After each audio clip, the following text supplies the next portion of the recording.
only concern it wanted to place your hand and wait for a run. Just as well.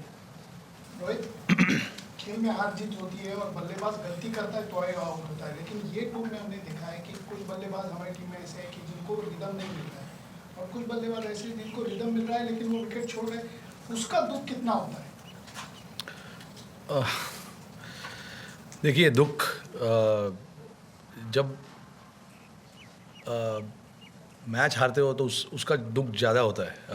Performances batsman के होते रहते, नहीं होते रहते, लेकिन अगर जो आपको रिजल्ट्स चाहिए अगर वो नहीं मिलते तो उसका दुख ज़्यादा होता है. ऑब्वियसली इसमें रिजल्ट्स क्यों नहीं मिलते, वो इसलिए नहीं मिलते जब अगर आपके पास अपॉर्चुनिटी है वो गेम को दबाने के लिए तो वो गेम को दबाना चाहिए.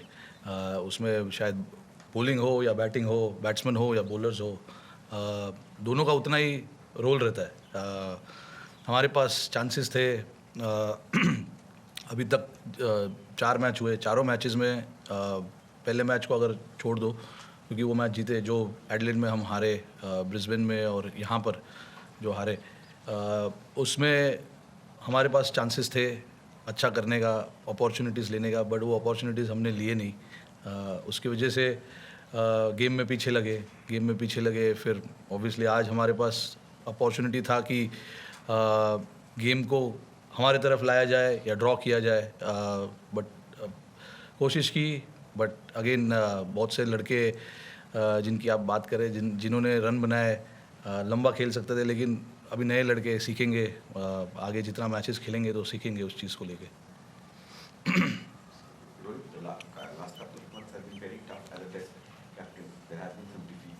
Personally,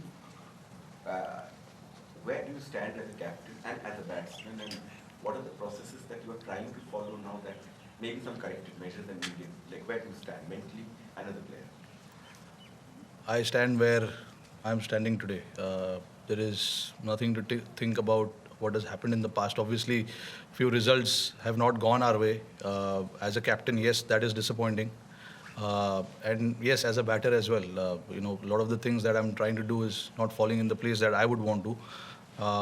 But mentally, look, it is disturbing without a doubt. If you've come here and you want to come here and try and do successfully what you're supposed to, and if those things don't fall in place, that is a big disappointment. But as of now, that is where it is, and there are things that we as a team need to look at. I personally need to look at as well. So we'll try and see what happens. There's still a game to go, and if we can play that game well, it's 2-2. So a draw will be really nice. Just on that, it's 3 days to the next test match. As champion matches losses, how do you regroup? Because you said there is still a series to be drawn and trophy to be retained. So how do you regroup? Look, there's not enough time, obviously, but there are a lot of things that didn't go our way. Obviously, we have to look at those things, try and see what we can correct that we didn't do well as a team, as a players, as individually as well. So those are the things. Yes, there's not enough time, but we just want to not give it up and make sure that when we turn up at Sydney, we try and do everything possible to try and move that momentum towards us. Again, we have seen it over the years. Coming here and playing is not easy, but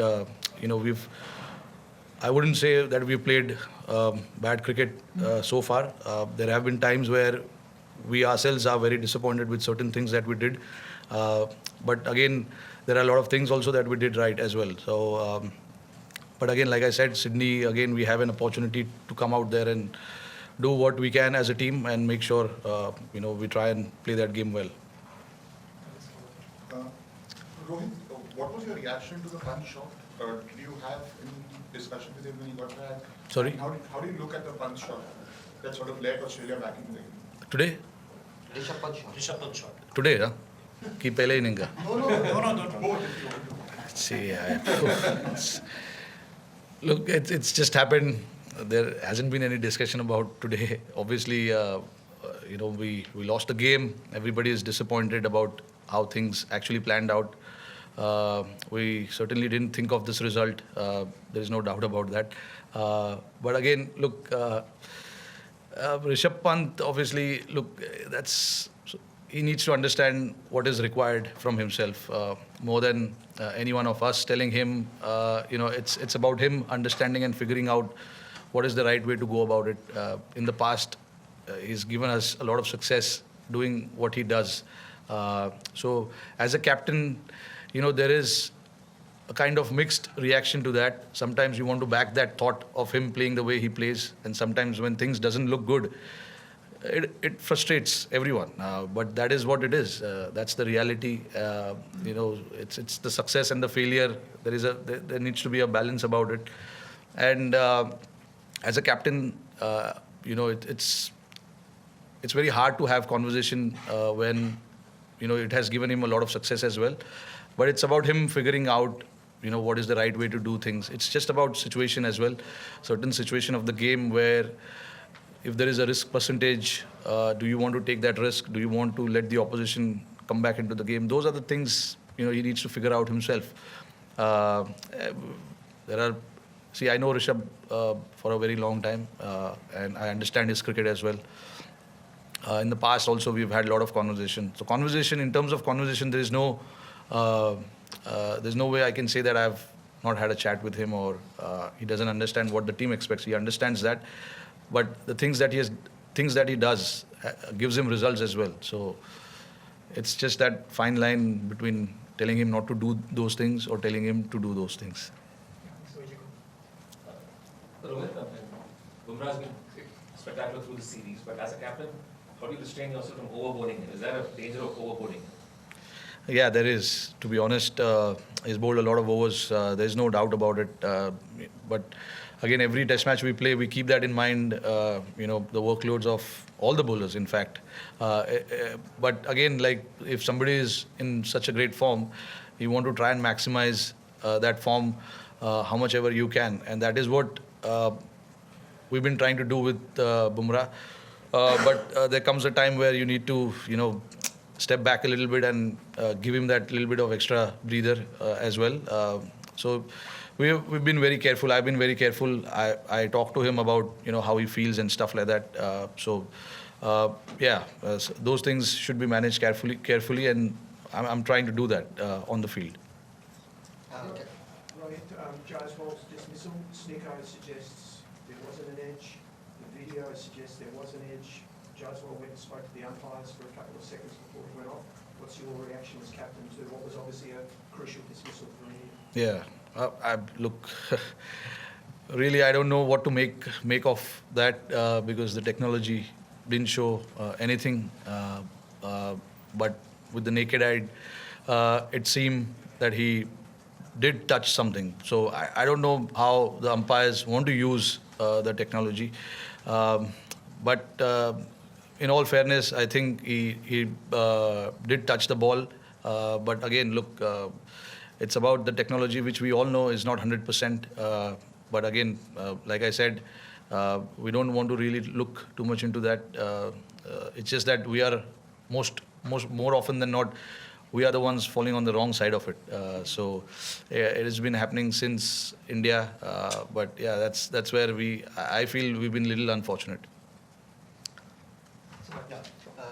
Captain, of course, one of the stars of this match was Nitish Kumar Reddy. The way he has batted in this series, India's second highest scorer, average of more than 60. How do you talked about fast tracking him in India, but now when he's playing like this, showing this kind of maturity in Australia, how do you see his growth and the kind of potential he has with both bat and ball? No, look, when we saw him for the first time, we saw there's a lot of potential, which is why he came here in the first place. And he's come and shown here what he's capable of. With the bat, he was brilliant. He understood the situation pretty well, read the situation pretty well, and he's got solid technique as well. And superb mind, not to forget, is very strong character. He wants to fight it out there. Right now it's very hard to say the growth part because it's only been 4 test matches for him, and I hope that he plays for long enough for India in all forms and keeps doing what he does. From here he obviously can He's only going to go up because he's got all the tools to be very, very successful at this level. Thank you.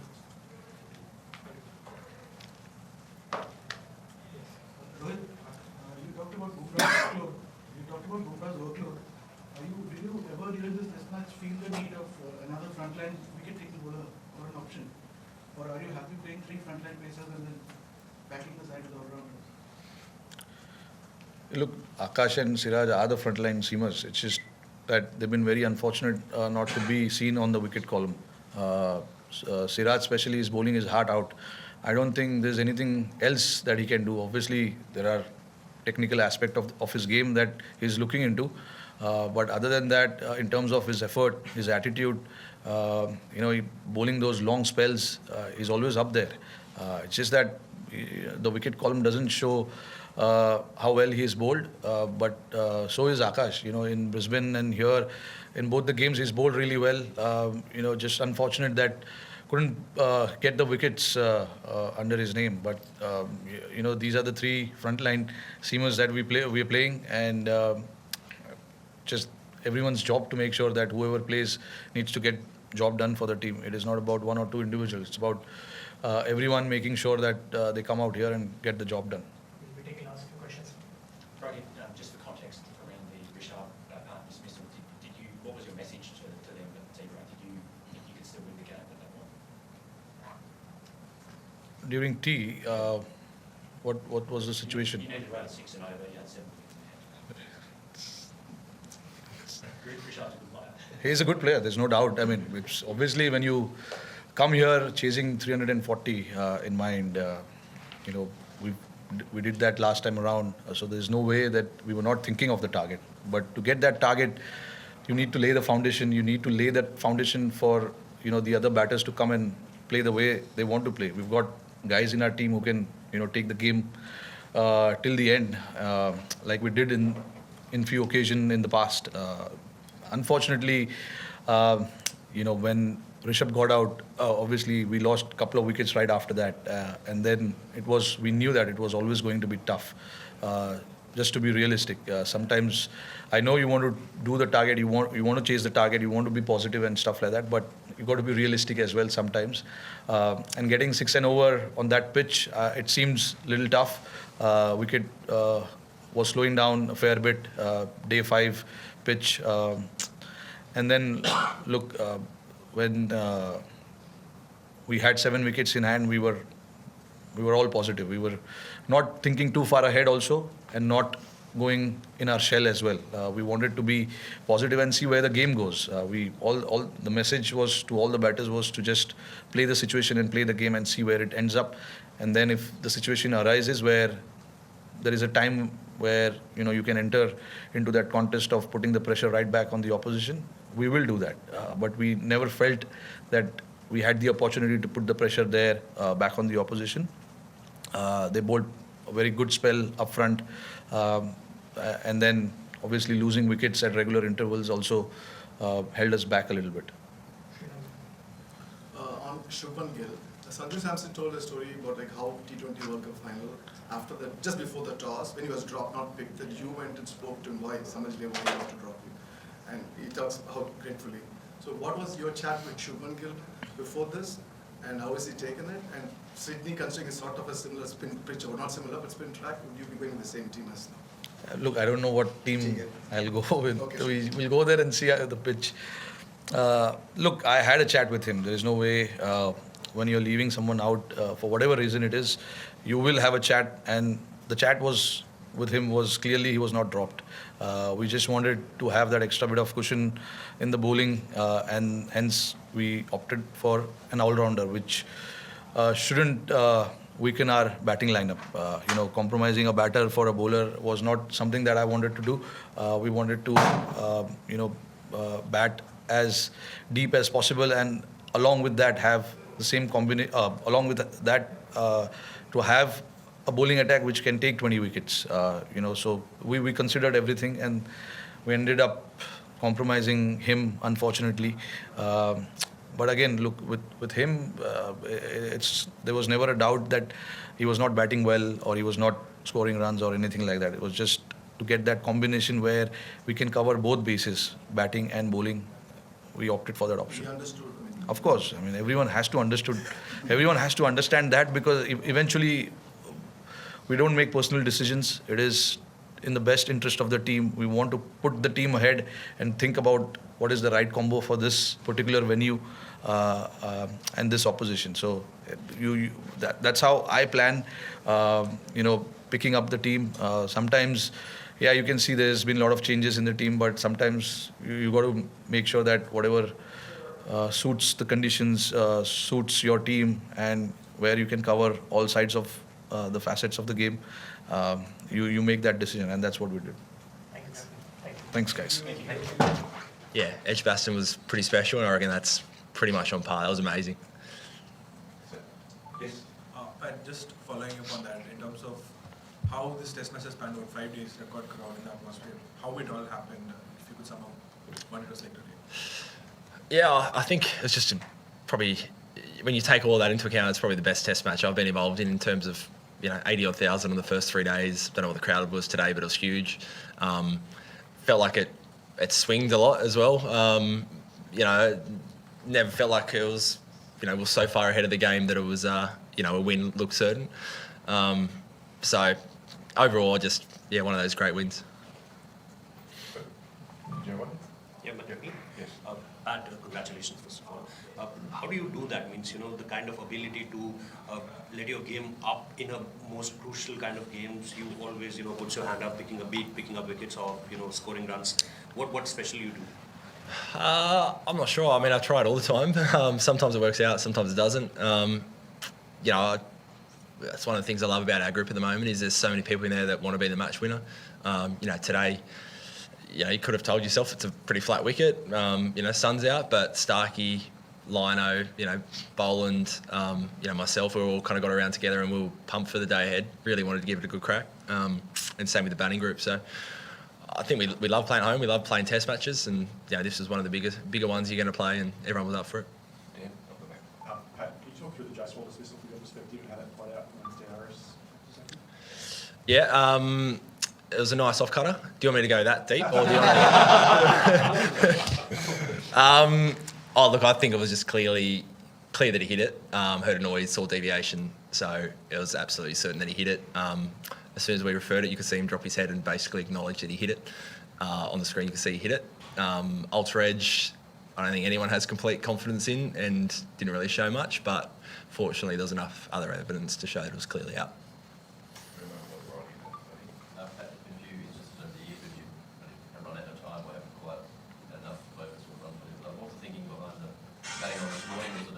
Were we? Was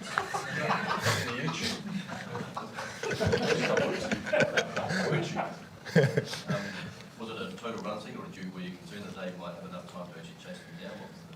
How did it work back? Yeah, a bit of all that, to be honest. I thought the wicket was pretty good. You saw our tail bat reasonably comfortably on it. So I felt like we needed at least 300 odd. It wasn't playing too much tricks. You saw today, didn't really spin heaps, didn't play too many tricks. So, I thought there was still enough time. We got 90 odd overs. That gives us, gave us 12 overs or 11 overs with the new ball, potentially second new ball today. So I felt like there was enough time, and also felt like, the way it played out, we had a good first session, and it kind of took the win out of the equation for them. Then we could really go in for the attack with plenty of catches and didn't have to worry about the runs as much. The Jaiswal dismissal, but also the first video review with the LB. What was your reaction to that? That looked, at the time, that looked pivotal. Oh, the Starkey one? Yeah, I thought it was really close. Starkey really liked it. Kez thought it was a very good chance of hitting a lot of leg stump. So yeah, on first look I thought out, and then must have been close. Must have been millimetres. Pat, can you just talk, I guess, through you and Mitch Stark working through this test match? Obviously, he's been a bit sore, Rocky put in a big burst. I think he had his arm around him a couple of times when he was shaking his head or grumbling about something. So yeah, just talk me through that. Yeah, that was the recognition of, I think every fast bowler knows it, the first ball of a spell. When you're a bit sore, it always hurts a little bit more. So, yeah, I'm pretty confident he'll be fine. We'll reassess in a couple of days. But, yeah, he's yeah, managing a couple of sore bits. Well, I think mainly one sore bit looked like on his ribs or something. But he's a warrior. He gets through. His pace didn't drop off. He never even contemplates not being an option to bowl. So yeah, other than being in pain, he's fully fit and available. And just in terms of that day 5 scenario now, given that Test cricket is being played more positively, is it getting to a point where if you can put a team in a situation where they're just defending, you feel like you are going to create chances because players are getting more used to, I guess, taking that positively? I think at times, absolutely. The really positive players, they're at their best when they're putting pressure back on the bowlers and playing their shots. So if you take them away from their natural game, absolutely, you feel like you have more chances. And obviously, the more times you're getting people defending and you've got ability to have helmets around the bat and extra catches in, you feel like you're in the game.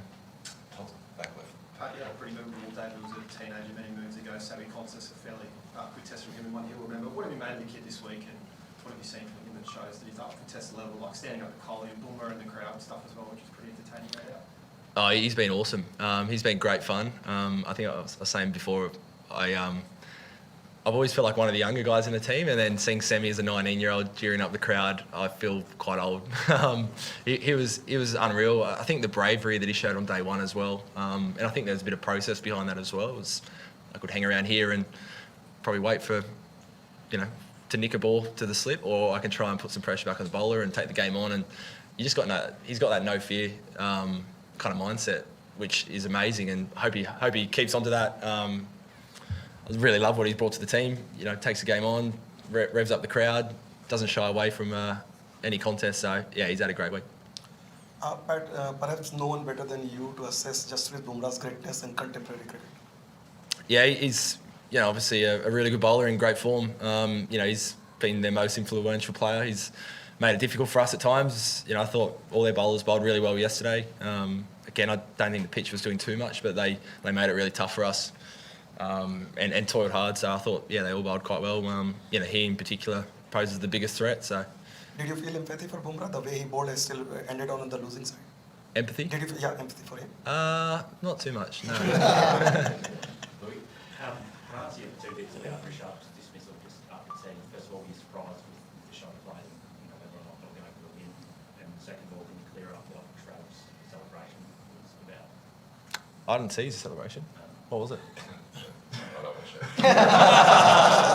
Was it okay? It was above board. He did in Sri Lanka. In Sri Lanka, so he did this. Oh, sorry. Yes. Okay. I can explain that. It's his finger's so hot he's got to put in a cup of ice. Yeah, that's what it is. So that's normally the running joke. Was it the Gabriel somewhere got a wicket as well and just goes straight to the fridge, grabs a bucket of ice, puts his finger in, just walks in front of Lino, just like that. Thinks it's very funny. So that's what it would have been, nothing else. In terms of the shot, similar to the first innings, you have a couple of catches out there, you never quite know what he's going to do. So, yeah. Mars spoke yesterday about he was watching Constance bat, and it actually made him sort of have a think about how he goes about it, just the attitude that the teenager showed. Is it too much to overstate the effect that it had on the team what he did on the first day? Just it seemed to, was he gets a 50, go to the 6th round of the 11, it seemed just to start something. What are your thoughts on that as captain? Yeah, I'd agree. I think, it wasn't just the runs he scored, it's the way he scored them. Uzi looked really fluent down the other end as well. They were rotating the strike, which doesn't always happen. You can get stuck down an end. And then, I think you see everyone else be out there and starts being proactive. And so, absolutely, I think he set up that first morning for us, probably that whole day, that whole innings. It was tough. We chose to bat, but day one, MCG always does something. And, kind of taking on their main guys. I think, as you said, everyone walked out there with a bit more intent, which is what we kind of asked of all the guys leading to this test match. Tim Walsh, go here and finish off here. Pat, when India came out to bat, did you get that early cue that was then never going to go for it, and they were like too defensive in their approach and looked to kind of bat time more than kind of, as you said, bat fluently or positively, as you expect someone like a Rohit or a Yashasvi Jaiswal to? So did that allow you to kind of be more relentless with the attack, the approach which they had early on? To be honest, I reckon that first session today was close to perfection from a bowling point of view. I thought we were, excellent. All the guys didn't really give any bad balls away, so I don't know what their plan was going to be, but I honestly, I don't think we really gave him a chance to fire back at us too much. So, yeah. On the right, So how do you balance that, I suppose, the adulation of it, that being one of the great test matches you've played in, to then knowing that the job's not done, you have got to turn around really quickly. What do you do in the next, tonight and the next couple of days to maintain that focus, I suppose? Yeah, I mean, it's a short turnaround, so yeah, I think we'll definitely savour this one. You work so hard over 5 days to win a test match like this, and I'm sure there'll be a lot of sitting around tonight, and a couple of boys might have a beer, some others might not have, water and some protein shakes and an early night, but we'll save this for a couple of hours at least, and then it'll be recovery for the next few days. I'm sure the batters will have a hit. The bowlers, I dare say, will be very light on, and then you gear up again for the last test of the summer. So mix of happiness and rest, I reckon, the next 3 days. Thanks so much. Thank you. Thank you.